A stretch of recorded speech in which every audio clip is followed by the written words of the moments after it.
Hello à toutes et à tous, bienvenue dans ce nouvel épisode de J'ai peur donc j'y vais. Aujourd'hui c'est un épisode un peu spécial parce que le podcast vient de franchir la barre des 3 millions d'écoutes. 3 millions, ça me paraît juste tellement fou. J'avais pas fait d'épisode spécial pour célébrer le million ou les 2 millions. Je crois que la dernière fois que j'avais fait un épisode qui marquait un peu une étape, c'était pour les 100 000 écoutes. C'était il y a presque 3 ans. Et donc je voulais commencer par vous remercier du fond du cœur d'être là, de soutenir le podcast, pour vos messages d'encouragement, juste pour votre écoute et tous vos partages aussi, parce que c'est comme ça que le podcast grandit. C'est parce que vous le partagez autour de vous. Et voilà, c'est hyper précieux pour moi, donc merci. Et si c'est la première fois que vous m'écoutez et que vous ne me connaissez pas, je suis Steph Blue Lips, je suis coach depuis 5 ans et j'accompagne des personnes à retrouver confiance, sérénité, épanouissement dans leur vie pro et dans leur vie perso, avec des suivis hyper personnalisés, des outils concrets pour les aider à atteindre leurs objectifs et créer un changement vraiment durable dans leur vie. Et c'est aussi ce que j'essaye d'insuffler dans ce podcast, avec des conseils, avec des outils, avec des expériences, pour vous aider vous aussi à donner un nouvel élan à votre vie.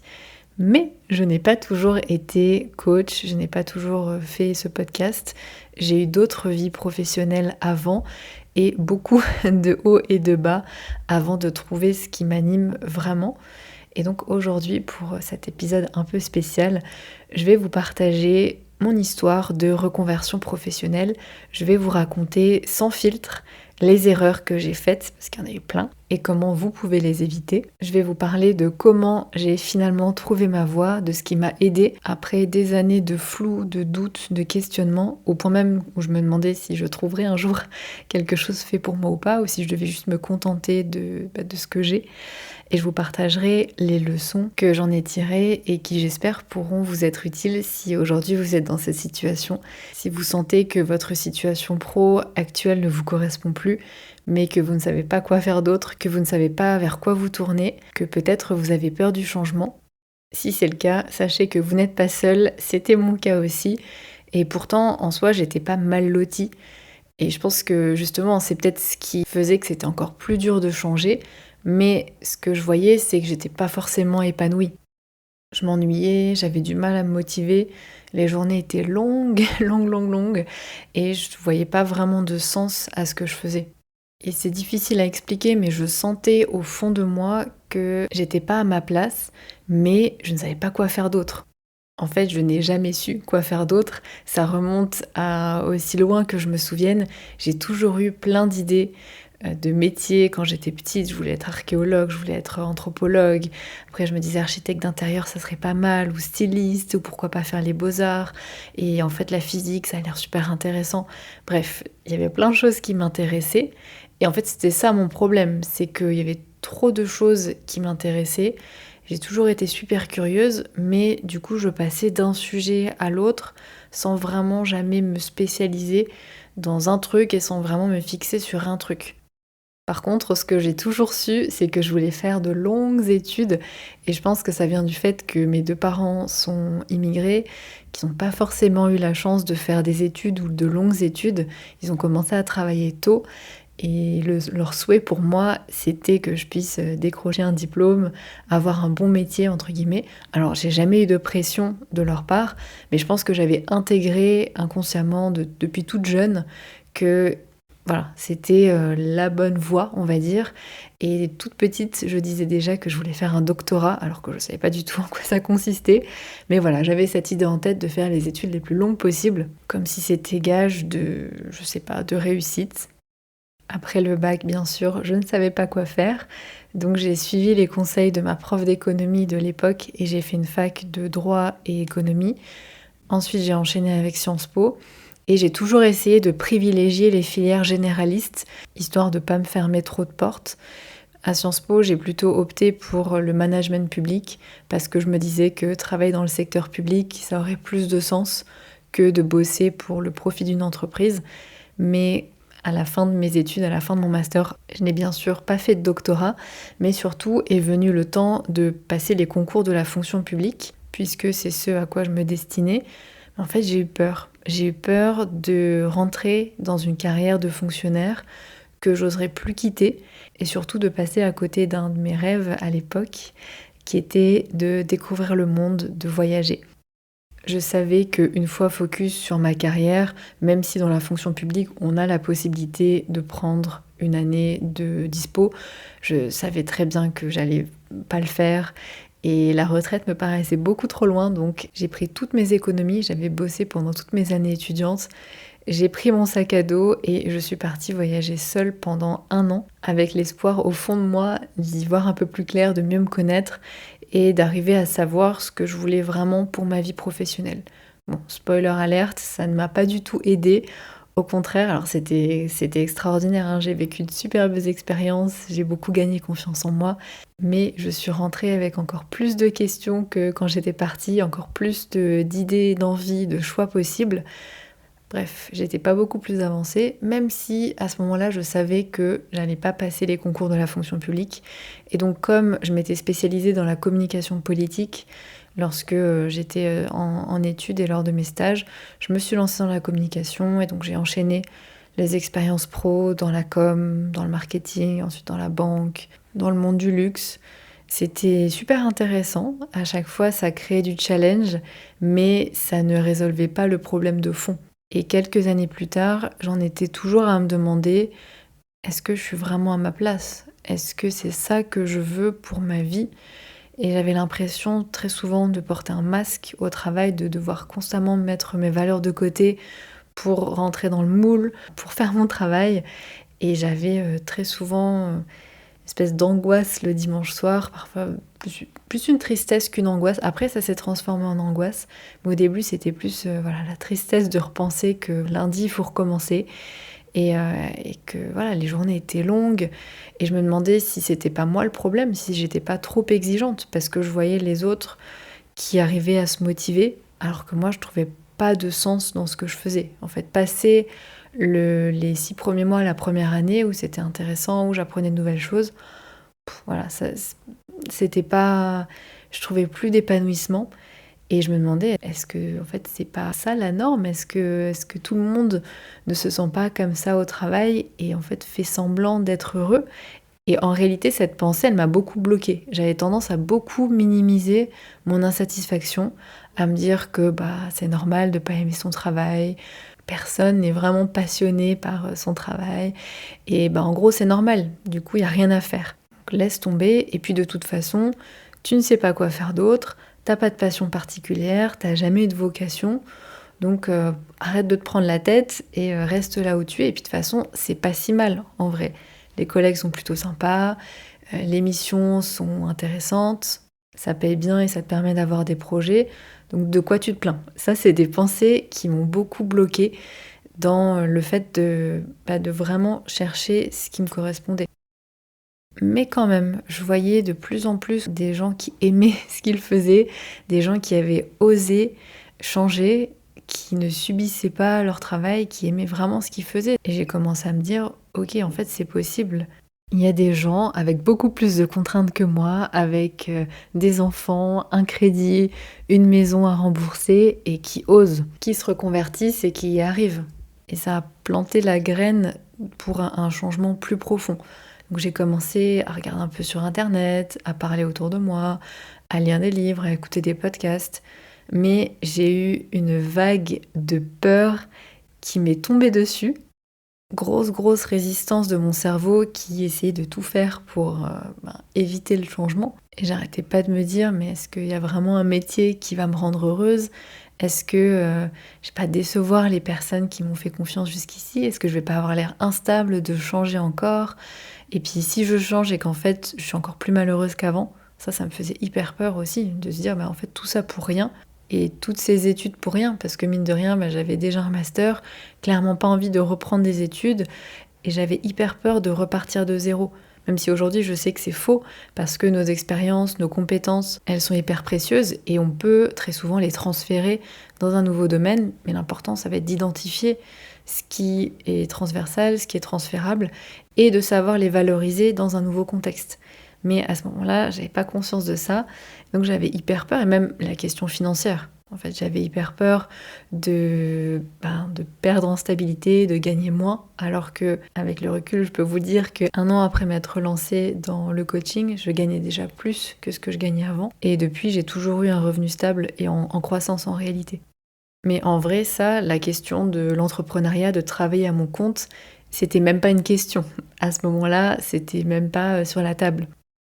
Je passais mes soirées à regarder les offres d'emploi, à regarder les formations.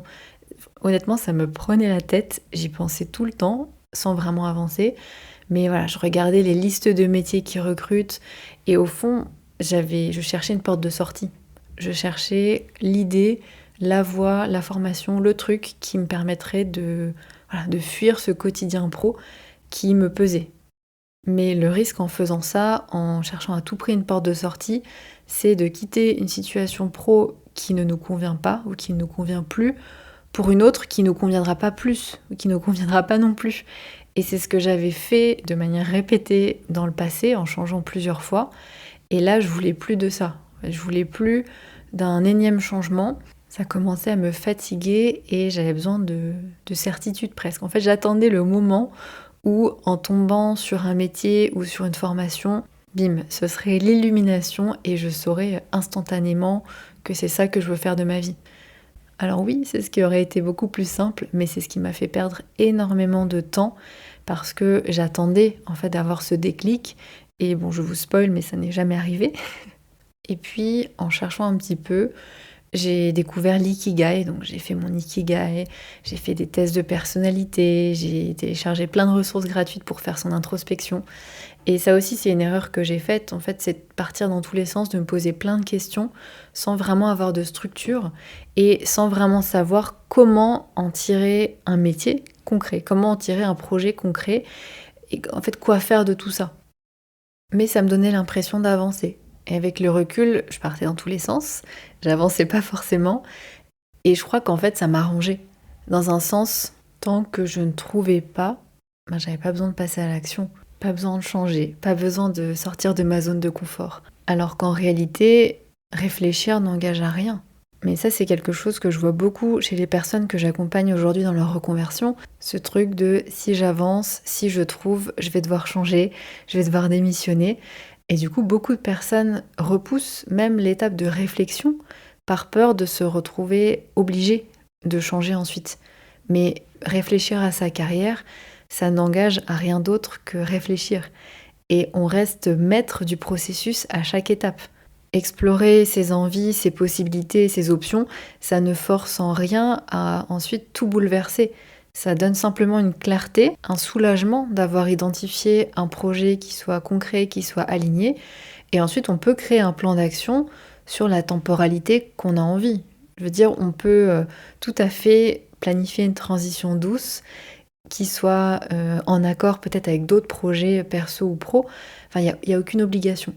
Ça, c'est quelque chose, je pense, que j'aurais eu besoin d'entendre à l'époque parce que cette peur du changement que j'avais pas vraiment identifiée, elle me freinait beaucoup et ça faisait que je procrastinais en faisant quand même des choses, c'est-à-dire que j'y pensais beaucoup, je réfléchissais beaucoup à ce que je pourrais faire d'autre, etc. Mais en fait, je n'avançais pas concrètement et je suis restée un peu dans cette stagnation jusqu'à atteindre un point de non-retour, jusqu'à atteindre un stade de désalignement, on va dire, où j'allais au travail en pleurant, alors qu'honnêtement, je vous ai dit, mon boulot il était pas si mal, mais je trouvais tellement plus de sens à ce que je faisais, je me sentais tellement plus à ma place, tellement déconnectée de mes besoins profonds que j'ai fini hyper bas.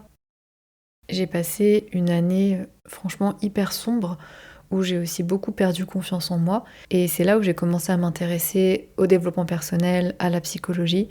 J'ai découvert plein de trucs, plein d'outils, plein de méthodes qui m'ont aidé moi. En fait, à la base, c'est parce que moi, j'en avais besoin. Ça m'a aidé moi à remonter la pente, à retrouver ma sérénité, à retrouver ma confiance en moi. Et c'est là aussi où j'ai commencé un vrai travail d'introspection. Et c'est là où les premiers déclics se sont faits, en fait, quand j'ai arrêté de me focus sur ce que je pourrais faire d'autre et que je me suis demandé qui je suis vraiment, qu'est-ce qui compte pour moi, quelles sont mes valeurs, quels sont mes besoins, quelles sont mes forces, quelle est ma vision à moi du travail, d'un travail idéal, d'un quotidien épanouissant. Voilà, c'est toutes ces questions-là qui m'ont aidé vraiment à avancer.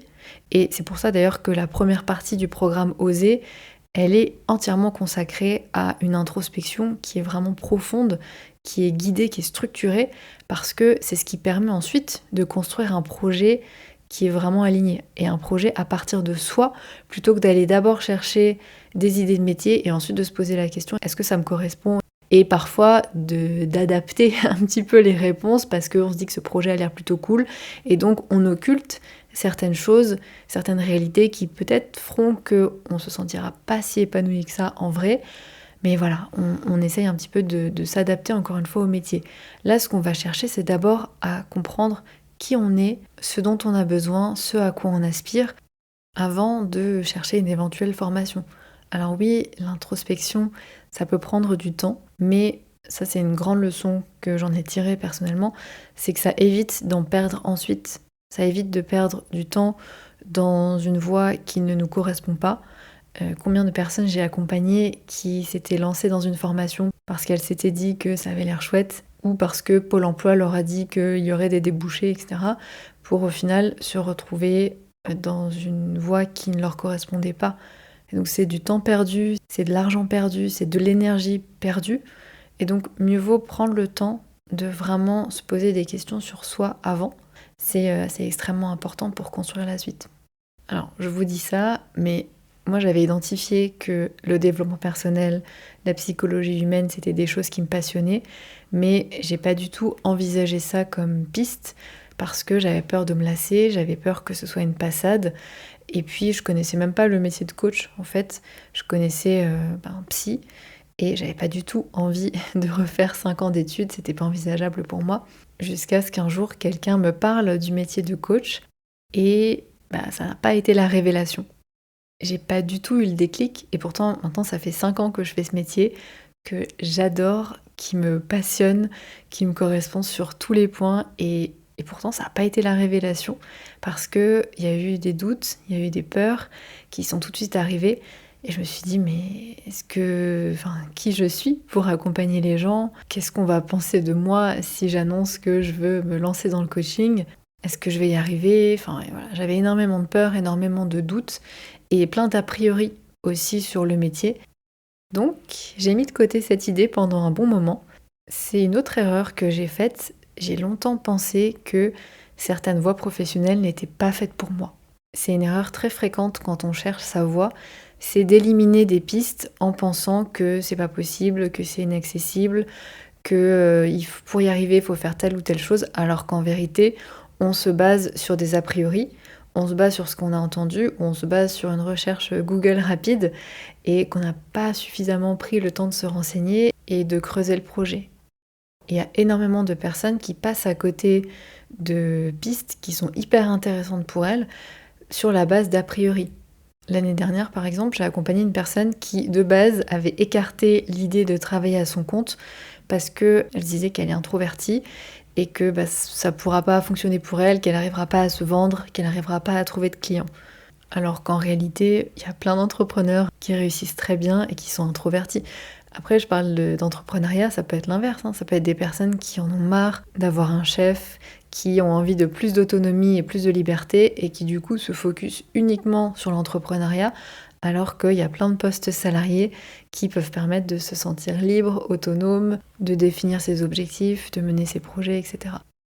Et puis, il y a l'inverse aussi, c'est se lancer tête baissée dans une reconversion sur la base d'une image idéalisée d'un métier, sans avoir suffisamment creusé, sans avoir conscience de la réalité du métier, du quotidien réel, et sans avoir vraiment validé le projet. Donc là, mon conseil, ce serait de ne surtout pas vous arrêter à l'idée que vous vous faites d'un métier, et vraiment confronter tout ça à la réalité. Explorer une piste de manière méthodique pour vous assurer que ça correspond vraiment à vos attentes, à vos besoins, à vos valeurs, à votre style de vie, etc. Alors comment finalement je me suis lancée dans le coaching? Honnêtement, je suis restée bloquée pendant pas mal de temps, je vous en parlais, j'avais plein de peurs, plein de doutes, et j'avais un peu ce truc où tant que j'étais pas sûre de moi, je prenais pas de risques. Mais c'est un piège parce que cette certitude absolue que c'est la bonne voie, elle n'arrivera jamais. En fait, il y a quand même une part d'inconnu. Donc en attendant d'être 100% sûre, je restais dans une situation où je n'étais pas forcément heureuse. Or, ces émotions, ces peurs, ces doutes, ça fait partie intégrante du processus de reconversion. Les peurs et les doutes ne disparaîtront pas, même quand on a trouvé un projet qui nous correspond à 100%, ça ne part pas. Et donc, il faut apprendre à avancer avec. Et moi, ce qui m'a beaucoup aidée, c'est de valider mon projet objectivement. Et c'est un module très important du programme Oser qui, justement, permet de se rassurer, de voir que, objectivement, notre projet est cohérent, qu'il nous correspond, qu'il est réaliste, qu'il est faisable, qu'on est capable d'y arriver et qu'on a un plan d'action qui est clair et qui est faisable. Et ça permet de rassurer énormément les peurs et les doutes. Il y a toujours une petite part qui reste, mais ça permet d'avancer sereinement en étant sûr qu'on a fait toutes les étapes et qu'on a un projet qui est solide. Et après, il ne reste plus qu'à passer à l'action. Et donc là, j'ai suivi ma devise, j'ai peur donc j'y vais, et je me suis lancée. J'ai commencé par une petite formation, j'ai accompagné quelques personnes gratuitement pour voir si ça me plaisait. J'ai adoré, j'ai continué de me former, je me suis lancée et je me suis passionnée pour les questions de confiance en soi, d'estime de soi et de tout ce qu'il y a autour. Mais au début, j'accompagnais pas de personnes à trouver leur voie. En plus, c'était tout frais pour moi. Et puis un jour, j'ai eu une personne qui était exactement dans la même situation que moi avant. Elle avait un bon poste sur le papier, mais elle se sentait pas heureuse. Et elle voulait que je l'aide à trouver un projet professionnel dans lequel elle pourrait vraiment s'épanouir. Et c'est là où j'ai eu le déclic de me dire, mais en fait, je ne suis pas seule. Il y a plein de gens qui, comme moi, galèrent à trouver leur voie professionnelle et on manque d'outils, il manque des choses en fait. C'est vraiment comme ça, un peu par hasard en vrai, que je me suis plongée dans le sujet, que j'ai commencé à créer des workbooks, des outils. Et cette personne a trouvé sa voie et avec le bouche à oreille, j'ai commencé à accompagner de plus en plus de personnes sur cette thématique. Des personnes avec des parcours très différents du mien, avec des problématiques différentes, avec des contraintes différentes. Et donc j'ai développé, j'ai affiné ma méthode en me basant vraiment sur leurs défis, sur leurs besoins, pour que ce soit efficace et pertinent. Et peu importe l'âge de mes clientes, qu'elles aient 30, qu'elles aient 50, peu importe leur situation, peu importe leur lieu de vie, que ce soit France, Belgique, Suisse, peu importe en fait tous ces paramètres, il y avait quand même des questions qui reviennent à chaque fois. Comment savoir ce qui me correspond vraiment? Comment trouver des pistes et des métiers qui me correspondent? Comment faire le tri entre toutes ces idées-là? Comment être sûr ensuite qu'une idée est la bonne, que mon projet il est solide, qu'il est viable et que du coup je peux me lancer? Comment dépasser mes peurs? Alors ça aussi, ça c'est un gros sujet. Vous savez que c'est un sujet que j'adore aussi. Et puis une question qui revient aussi souvent, comment est-ce que je planifie une transition en douceur sans me mettre en danger financièrement, sans perdre en stabilité, en niveau de vie, sans impacter ma famille? Et pour moi, ça a été de trouver des solutions, des outils, des réponses concrètes à ces questions et une méthode en fait pour y répondre de la manière la plus simple et efficace possible. Franchement, je m'amuse trop en créant ces outils, que ce soit sur cette thématique, que ce soit sur les accompagnements de confiance en soi, estime de soi. C'est une partie de mon travail que j'adore, que je trouve hyper créative. Et pour moi, c'est vraiment ça aussi la créativité, c'est réfléchir à de nouveaux outils, à des choses qui vont pouvoir aider. Je trouve ça hyper stimulant. Et donc là, j'ai créé un test que j'ai appelé, pour le moment il s'appelle comme ça, ça fait plusieurs années qu'il s'appelle comme ça, il s'appelle le test des 10 feux verts. Et l'idée, ça va être de s'assurer que tous les feux sont au vert par rapport à un projet pour pouvoir ensuite se lancer sereinement. Ça a énormément de sens pour moi de pouvoir apporter ces solutions parce que j'ai moi-même vécu ces problèmes, ces blocages, ces peurs, ces questionnements. Et ouais, je trouve ça... Je suis hyper fière, honnêtement, d'avoir pu accompagner quasi 200 personnes à trouver leur voie professionnelle et en même temps de moi pouvoir me sentir à ma place. Et j'y croyais pas, mais j'ai trouvé un métier qui vraiment me donne envie de me lever le matin. Ça fait un peu cheesy quand je le dis comme ça, mais c'est juste que ça réunit plein de critères et ça comble plein de besoins. Et c'est là où m'a mené ce parcours de reconversion qui était très sinueux et en même temps qui est hyper banal. Parce que je sais que beaucoup de personnes sont dans ce type de questionnement.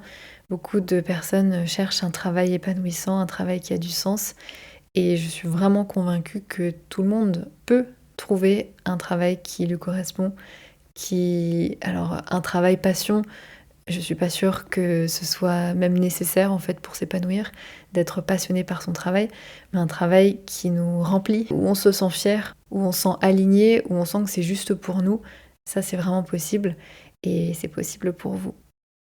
Mon dernier conseil, ce serait de ne pas attendre, de pas faire l'erreur que j'ai faite et d'attendre de tomber sur le métier, la formation, l'offre d'emploi qui vous donnera le déclic, mais plutôt d'explorer, de passer à l'action et de construire petit pas par petit pas et à votre rythme.